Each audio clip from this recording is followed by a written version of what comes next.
Hi, I'm Sal Mercagliano, Associate Professor of History at Campbell University, a former merchant mariner, and an adjunct instructor in maritime industry policy at the U.S. Merchant Marine Academy. And today, the chips have hit the fan literally off the coast of Japan with a wood chip carrier that has run aground, refloated off, and now broken in half. So, in this episode of What's Going On with Shipping, we're going to look at the loss of the Crimson Polaris off the coast of Japan. So this is a Japanese report on the ship. Crimson Polaris salvage operation is now underway. And so let's take a look at the information we have about this. So here is the ship. This is the Crimson Polaris right here. She is located off the coast of Japan, as mentioned before. She was built in 2008, so just 13 years old, sailing under the flag of Panama. She has a carrying capacity of nearly 50,000 deadweight tons. Which is a good size. Her length overall is about 200 meters and about 32 meters in width. And just some images here of her for you. She's a big bulk carrier. She's got cranes to assist in that and these large hatches to be able to load cargo on board. And if you look through here, I think I actually got a better picture of her here. This is her position right now off the coast of Japan. We'll zoom out here a little bit so you can see exactly where this is. This is on the northern, or I should say the big island of Honshu, just below Hokkaido in the northern reaches. She's at anchorage right now off the port, and she's showing to be right there. You'll see vessels around her right now. Some salvage vessels are around there, tugs, and other vessels are around here. Here's some images of her. And you can see right here, she's got this voluminous hatches that open up and big, huge open areas where you can put these wood chips in. And wood chips are exactly what they sound like. This is what we're talking about here. Wood, not logs, but the remnants of it made up into small little chips. Now, I'm not sure the size of these wood chips that are on board this vessel, but understand the problem with loading this on a vessel. So you fill that into those huge, massive holes. So there's void spaces in between the wood chips. It's not a tight packed area right there. And should this ship go aground and all of a sudden water be introduced into the holds, that wood is, number one, going to soak up the water. Water is going to fill in those void areas and going to create a heavy strain on the vessel. Vessels are not designed to go aground. They're designed to float in the water. They're designed to be buoyant. And when you lose that buoyancy, you throw off the stress calculations on the vessel and you create these huge, massive stresses. What appears to have happened on this vessel is she got a huge sagging motion. In other words, the center part of the vessel started to fill with water, put a lot of stress on the ends, and she snapped in half. This is the statement by NYK Lines. NYK Lines is the one that chartered this vessel. She's Panamanian registered again. This is the statement from NYK on the vessel's accident off the port of Hachinohe. Crimson Polaris, dedicated wood chip carrier chartered by NYK, was swept away by a strong wind while anchored and resultantly ran aground off Hachinohe in Aomori Prefecture at about 7:35 a.m. Japanese Standard Time on August 11th. There's a report that she had steering issues too. Afterwards, a portion of the ship's wood chip cargo was lost from the damaged part of the hull. Okay, this is sealed. This means that there's a fracture of the hull. If you start seeing wood chips out on the side of the vessel, that means the hull has been compromised. It's been fractured. NY is currently confirming the amount of cargo and the impact of the sea area on the site. Fortunately, no oil pollution has occurred. That's going to change. All crew members have been evacuated from the ship with the cooperation of the Japanese Coast Guard. You saw the helicopters lifting people off the vessel. The vessel is owned by MIDAS Lines SA and managed by Masuga Keihan Company Limited. NYK is currently chartering the ship from the ship owner.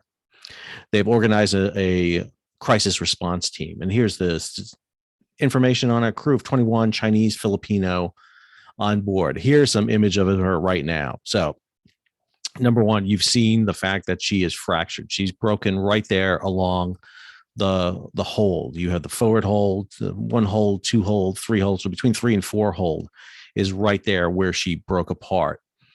See some more images right here. This area has the reason that you see the stern area down like that is because that forward hold, there's still another hole forward of her there. So you've got 1 hatch, 2, 3, 4, 5, so 6.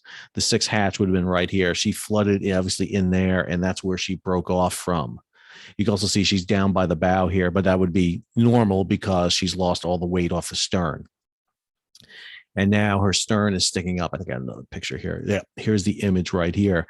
You can also see right here the sheen in the water. That's oil. That's oil going. Ships store oil in the bottom of the vessels in what are called double bottoms. And even though that they're usually protected from, grounding or anything like that, but when you snap a vessel in half like she has, you can see that sheen hitting the water right there. And that's the result. I want to go to a story. This is the story that's put out here by gCaptain. So they had two stories about this. The first one here, let's go to the earlier one here. This was the early report. Panamanian flag woodship carrier grounded, reportedly suffered from a cracked hull just off the coast. The Japanese Coast Guard received the distress from the captain of the Crimson Polaris around 7:50 in the morning, indicating the vessel was having trouble navigating in heavy waters. The coast of Japan is notoriously dangerous. Ocean currents in the northern hemisphere go clockwise.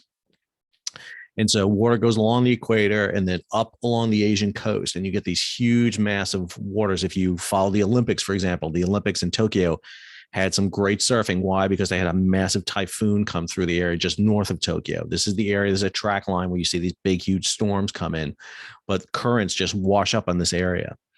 The ship reportedly grounded outside the breakwater of Hachinohe port, was refloated on its own, has since dropped anchor. Now, obviously, when it touched bottom, that's when you saw the wood chips come out. And that also means when wood chips are coming out, water's going in.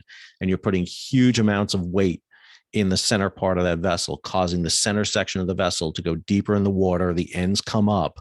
And eventually what you do is you snap the vessel. Reports indicated all the crew members have been saved. The ship operators confirmed the incident, added that a portion of the cargo was lost from the damaged part of the hull. That was the initial report. Then this update came in. The wood chip carrier Crimson Polaris is split in two off the Japanese port. The hull of the vessel, dedicated wood carrier, split in two at 4:15 a.m. on August 12th, and oil from the vessel has spilled into the ocean. The amount is currently under investigation. And this is the update from NYK. Let's open that up, take a look at it, see what their update says.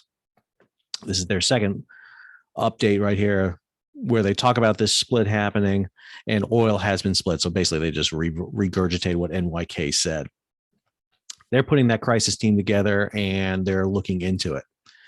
And then let's go over here to the last story here. This is the most recent story. This is that image from above, looking above. You can see the hatch right there. These hatches right there basically slide open almost like garage doors. You can see the hinge, the space right there between the hatches. These two areas kind of fold up like in V's. And then you have cranes in there in case you need to load and pull material out with the cranes. Usually they use shoreside cranes to get it out, but you can see that sheen right there in the water from this. Definitely leaking oil. The amount is currently under investigation. She's about 4 kilometers offshore, about 2 miles or so on the northeast coast of Japan, swept away by strong winds while anchored, resultantly ran aground off the area. Again, what would happen is if you anchored, you would push that ship up, and man, you can see the sheen right there. That's the sheen coming out. You can see that difference right there. That's that oil on the area. This is from the Japanese Coast Guard showing that sheen. Good news, if there's any good news in this, is the crew was saved. So all crew members have been saved. The cargo of the wood chips is not a pollutant of any kind. The wood will just basically break down.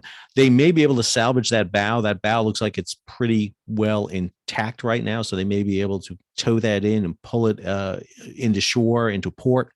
The issue there is the stern. The stern houses the engine room. It has all the hazardous material will be in there.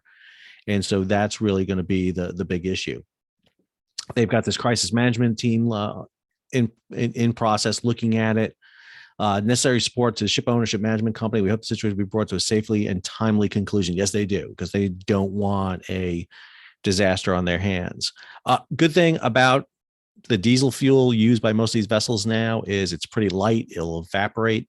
Hopefully, because of the currents off the area and the winds, you'll see that kind of pushed off, but you will see some oil come ashore probably and cause some problems later on. So this is obviously a critical situation off the coast of Japan. Japan is dealing with this. They're dealing with this Panamanian flagged wood chip carrier that basically broke apart. And again, ship's built in 2008. So we're talking about a ship that's 13 years old. But again, once you touch bottom, once you lose propulsion, and the problem off the coast of Japan is is a mountain range sticking up out of the ocean. Not a lot of good holding ground off the coast of Japan to drop your anchor. You have to anchor in fairly close. The wind currents and ocean are going to push you up onto that shore. And that seems to what happened right here. And so we're going to keep an eye on this. We will, of course, always see what's going on with these vessels and what happens here. So this is the latest position again of her off the coast. You see it right here. This is a pretty interesting area right here. You have the straits between Hokkaido and Honshu right here. A lot of traffic comes in from here, from the South China, from the East China Sea, heading toward Korea and Russia and Japan. Will obviously have significance here in the area. You can see with the currents here will be pushing up along this way, along the coast of Hokkaido. And so you can see possibly oil come ashore up in this area here on the northern island, potentially up into the Kuril Islands, and then out here into the North Pacific. But again, it'll be dispersed fairly quickly. The question is, how do they tackle this salvage operation right now? Probably need to get the bow out of there as soon as they can, because there still will be double oil in the double bottoms there. They want to get this area out of here, and then they'll have to tackle the stern area right here. We saw a very similar case of this last year.